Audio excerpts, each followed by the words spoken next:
안녕하세요. 동일교회 초등부 어린 여러분. 저희가 지난 시간에는 성경이 다른 어떤 책과도 비교할 수 없는 어마어마한 권위를 가지고 있는 책이라고 했습니다.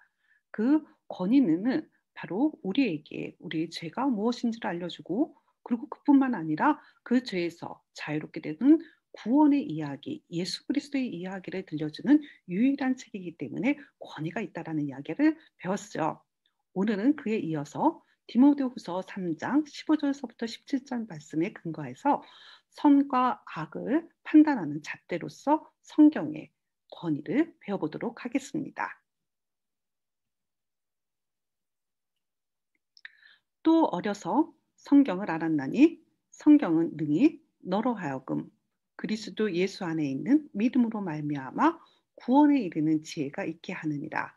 모든 성경은 하나님의 감동으로 된 것으로 교훈과 책망과 바르게 함과 의로 교육하기에 유익하니 이는 하나님의 사람으로 온전하게 하며 모든 선한 일을 행할 능력을 갖추게 하려 함이라라고 했습니다. 디모데후서 3장 15절부터 17절 말씀인데요. 성경은 우리에게 교훈을 해주고, 그리고 어쩔 때는 우리가 잘못하고 있는 것을 책망하기도 하고요.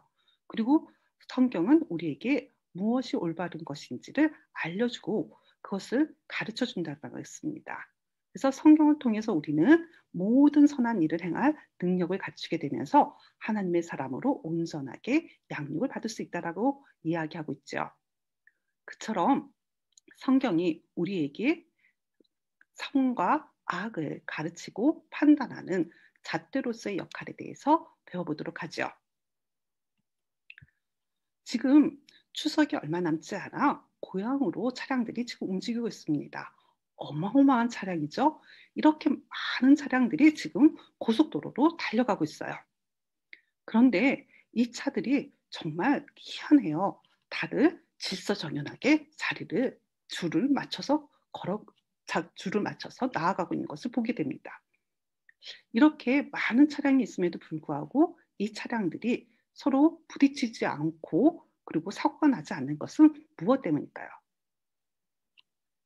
맞아요. 신호등이 있기 때문이죠.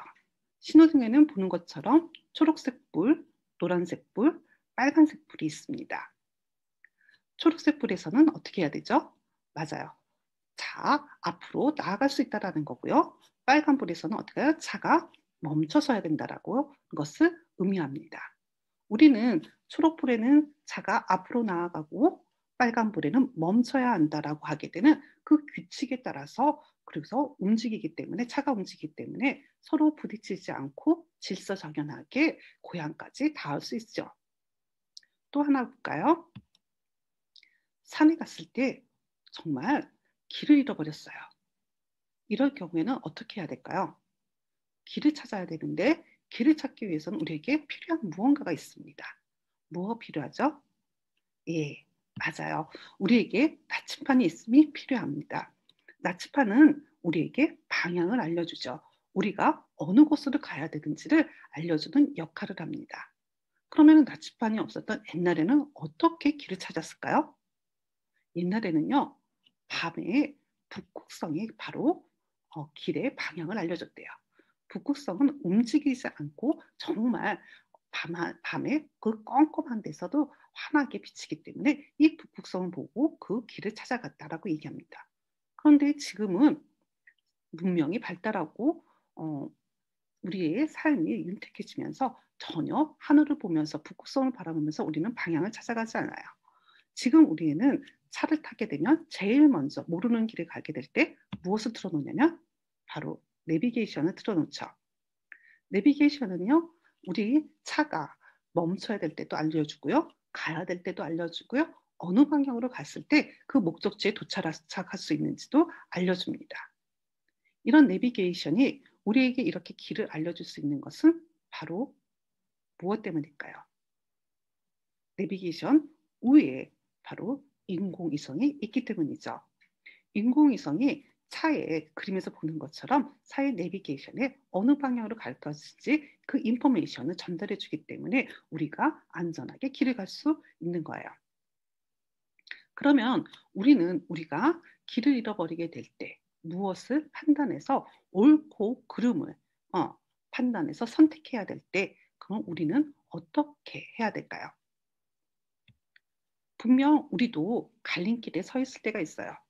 정말 친구랑 같이 놀러 가야 되는지 아니면 엄마 말씀 안 듣고 오락실에 가야 되는지 엄마 말씀을 듣고 집에 머물러야 되는지 뭐 어떤 일이 벌어질 때마다 우리는 선택해야 되는 그런 갈림길에 서게 되죠.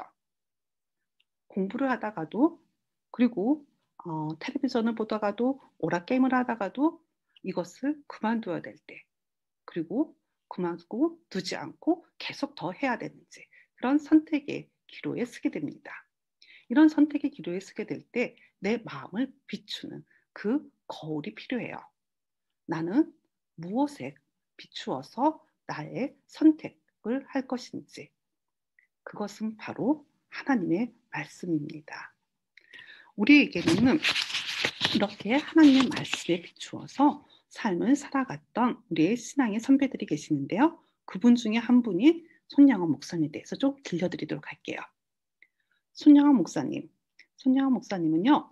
일제 감정기를 살아가셨던 그런 어려운 시기를 건너갔던 목사님이세요. 그 일제 감정기 시기에 일본이 교회의 모든 사람들에게 무엇을 명령했냐면요. 바로 신사 참배라고 해서 신사에 가서 절을 하라고 명령을 내렸어요. 목사님은 고민하게 됐죠. 지금 이처럼 저 앞에 있는 신사, 일본의 조상들의 영을 모시고 있는 그곳에 바로 이렇게 절을 하도록 요구한 거예요. 목사님은 곰곰이 생각해 봤어요. 하나님 말씀에 비추어서 이것이 정말 올바른 일인지 아니면 하나님의 말씀에 거역하는 일인지 판단해야 됐죠. 마태복음 22장 37절 말씀이 떠올랐어요. 내 마음을 다하고 목숨을 다하고 뜻을 다하여 주 너의 하나님을 사랑하라. 분명히 하나님께서는 나 외에 다른 신을 섬기지 말라고 하셨고 나 외에는 어떠한 형상도 만들지도 말고 그 앞에 절도 하지 말라고 했거든요. 그러면 그런 하나님의 계명을 따라서 신사 앞에 절을 하지 않아야 되는데 만약에 내가 절을 하지 않는다면 목숨을 내놓아야 될지도 모르는데 그러면 어떻게 해야 되나 고민했겠죠. 그때 이 예수님의 말씀이 그래 하나님을 사랑하는데 내 마음을 다하고 목숨을 다하고 뜻을 다해서 사랑을 하셨으니 그 말씀 그대로 목숨을 다해서 그 말씀을 지켜야 되겠다 결정을 내린 거죠. 그래서 일제강점기에 그 신사참배를 하지 않았다는 이유로 송영호 목사님은 감옥에 들어가게 됩니다. 이뿐만이 아니에요. 송영호 목사님은 목회를 하시는 동안에 지금 애양원이라고 하게 되는 곳에서 일을 하셨는데요. 애양원이 뭐 하는 곳이냐면요. 바로 한센병이라 그래가지고 우리가 손 말할 때 문둥병자라고 그러죠. 그래서 이 문둥병은 사람이 가서 손을 닿기만 해도 그 병이 옮아온대요. 이 애양원에서 일을 하셨는데 이 애양원에서 일하는 간호사분이 한센병의 그 치료를 하기 위해서 그 방에 들어가려고 하는데 이게 닿기만 해도 병이 옮기 때문에 신문지를 깔고 그 위에 가로가려고 그랬죠. 그러자 이 병 환자분이 야, 너는 나를 굉장히 더러운 사람 취급한다고 하면서 갑자기 폭동을 일으키는 거야. 이 폭동을 본 목사님께서 그 환자에게 다가가셔서 그의 팔을 잡고 그의 고름을 입으로 그 고름을 빨았어요. 왜 그러냐면 그 고름을 빨리 빨아내지 않는다 그러면 그 사람은 그 팔을 잘라내야 될지도 몰랐거든요. 그래서 이 손양원 목사님은 그 병에 걸린 환자분들을 자기의 몸과 같이 자기 몸이 아픈 것처럼 그들의 몸을 돌봐줬죠. 그뿐만이 아니에요. 일제감정기가 끝나고 나서 우리나라가 굉장히 혼란스러웠을 때 그때 여수라는 곳에서 반란이 일어나게 되는데요. 그때 이 목사님의 아들을 잃게 돼요. 아들을 잃는다는 거 아버지로서 정말 가슴이 아픈 일인데 그때 그는 그 아들을 죽인 사람을 찾아내서 그 사람을 양자로 삼는 그런 사랑을 베풀기도 하죠. 그래서 손영원 목사님은 사랑의 원자탄이다라고 명칭을 내리기도 해요. 이 손영원 목사님이 자신의 아들을 죽인 사람을 양자로 받아들일 수 있었던 것, 그것은 성경 말씀에 내 이웃을 내 자신과 같이 사랑하라고 하게 되는 마태복음 22장 39절 말씀인 예수님의 말씀이 기억났기 때문이죠. 이처럼 성경은 우리가 무엇을 해야 되는지 그리고 무엇을 하서는 안 되는지를 알려주는 우리의 삶에 있어서의 잣대의 역할을 합니다. 우리도 송영원 목사님처럼 성경 말씀에 근거해서 무엇을 해야 되는지 무엇을 해야지 해서는 안 되는지를 바로 배워서 그것을 올바르게 실천하는 하나님의 사람이 되는 우리 동일교회 초등부가 되었으면 좋겠습니다. 다 같이 기도하겠습니다. 사랑해 주님 감사합니다. 저희는 성경 말씀이 가르치는 올바른 일을 바로 배워서 정말 하나님의 사람으로 선을 행할 수 있는 선을 행할 능력을 가진 그리스도인이 될 수 있도록 주님 도와주세요. 지혜를 더해 주세요. 용기를 더해 주세요. 예수님 이름으로 기도드립니다. 아멘.